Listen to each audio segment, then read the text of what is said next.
Bonjour, aujourd'hui nous allons bouturer des raquettes d'Opensia.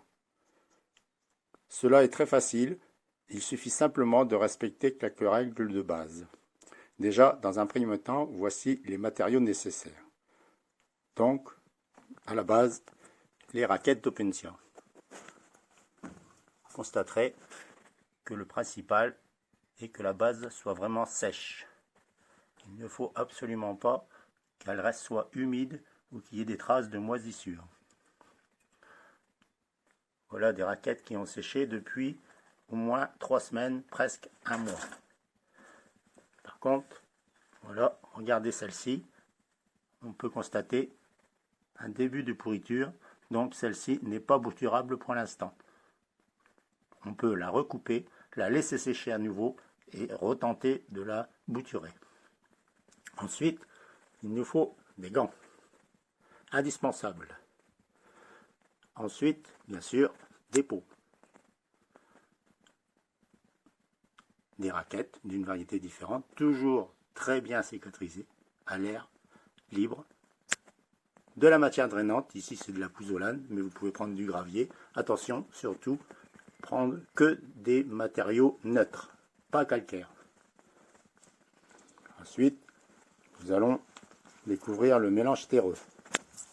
Alors, il est constitué de 3 principaux ingrédients. La terre végétale, le sable et le terreau bien décomposé. Vous pouvez y rajouter de la matière drainante.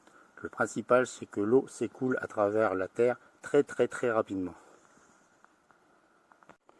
Donc, dans un premier temps, nous allons mélanger ces 3 ingrédients afin d'obtenir un mélange terreux d'une consistance homogène. Voici le mélange obtenu après un bon brassage manuel.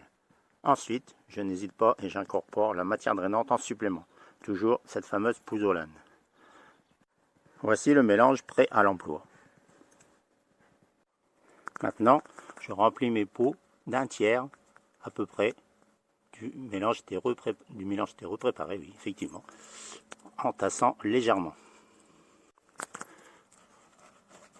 Vous remarquerez que je fais une légère cuvette afin d'avoir la possibilité d'insérer la raquette plus facilement.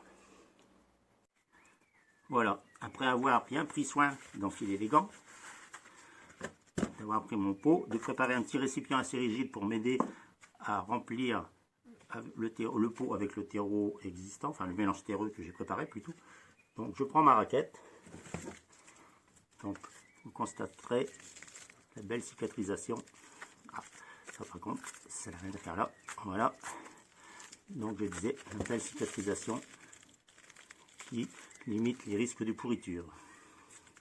Donc je mets ma raquette dans le mélange terreux, enterré au moins un tiers pour qu'il y ait une bonne base d'enracinement afin de pouvoir supporter facilement les raquettes qui se feront plus tard. Ensuite, je remplis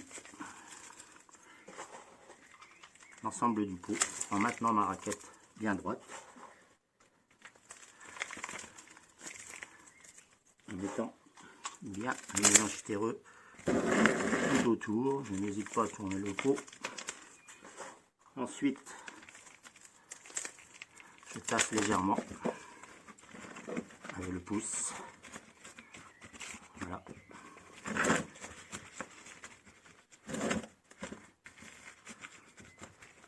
Et voilà, si tout va bien, un ficus Opensia chez Eri en prévision.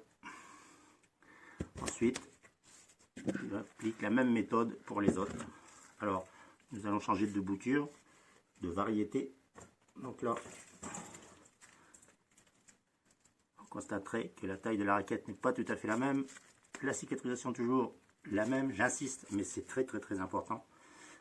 Donc, je prends mon pot, je remplis toujours un tiers, à peu près, le mélange terreux, que j'ai légèrement tassé en cône toujours. Je prends toujours ma raquette, voilà, et la même, je remplis tout autour.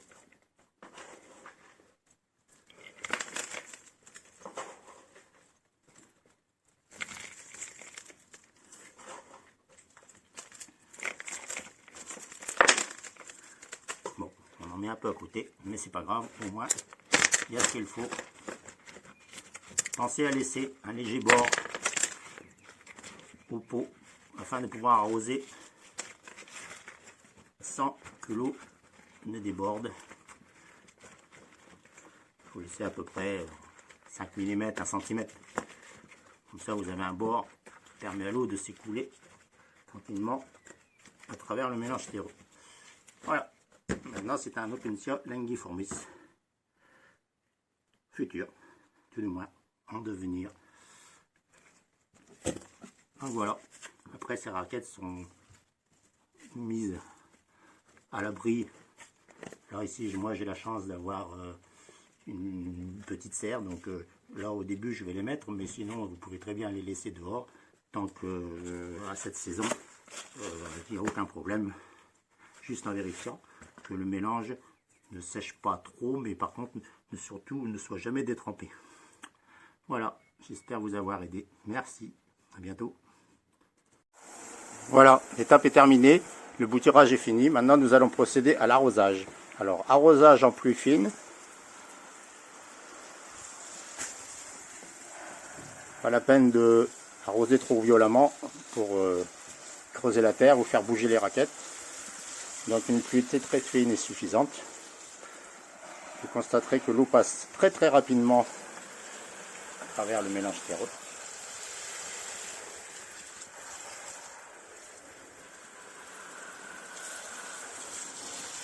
Voilà. L'arrosage est maintenant terminé. Il n'y a plus qu'à attendre le soleil, la chaleur et l'enracinement.